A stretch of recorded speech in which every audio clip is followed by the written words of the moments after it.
નમસ્કાર. આત્મહત્યા એ વિકલ્પ નથી.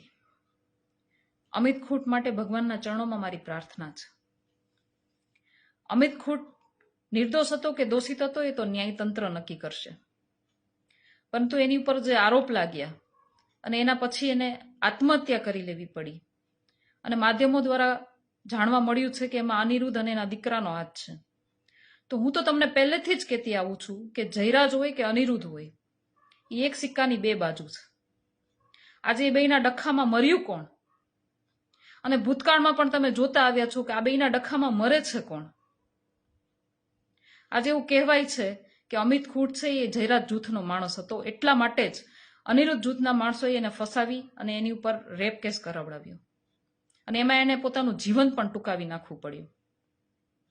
તો મારે ગોંડલના સામાન્ય નાગરિકોને એટલું જ કહેવાનું છે કે તમે જયરાજ હોય કે અનિરુદ્ધ હોય, એને વહાલા થવા જાઓ છો, એના ખોળે બેસવા જાઓ છો, તો તમારે વિચારવું જોઈએ કે આવા લોકોના રવાડે ચડવાથી આનું પરિણામ શું આવે. બીજું મારે એ પણ કહેવું છે કે અમિત ખૂટની આત્મહત્યા પછી જયરાજ ત્યાં પહોંચ્યા અને ત્યાં પરિવારને આશ્વાસન આપ્યું, પણ જ્યારે અમિત ખૂટ જીવતો હતો ત્યારે તમે ક્યાં હતા? આ બંને લોકો માટે એક ધંધો બની ગયો છે. ગોંડલના પાટીદારો જીવે તો લાખના અને મરે તો 1.25 લાખના. મને તો એ પણ ડર છે કે મૃતકનો ફોટો લઈ આ બંને પોતાનું રાજકારણ ન કરે તો સારું.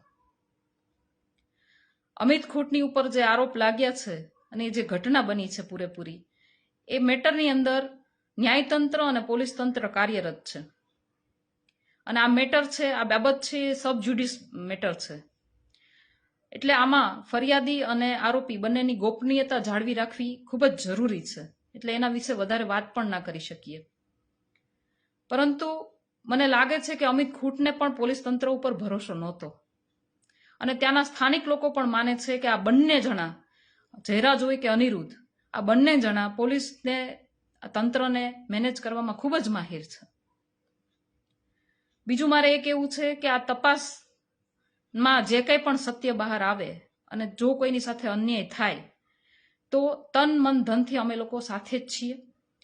જય સરદાર, જય હિન્દ.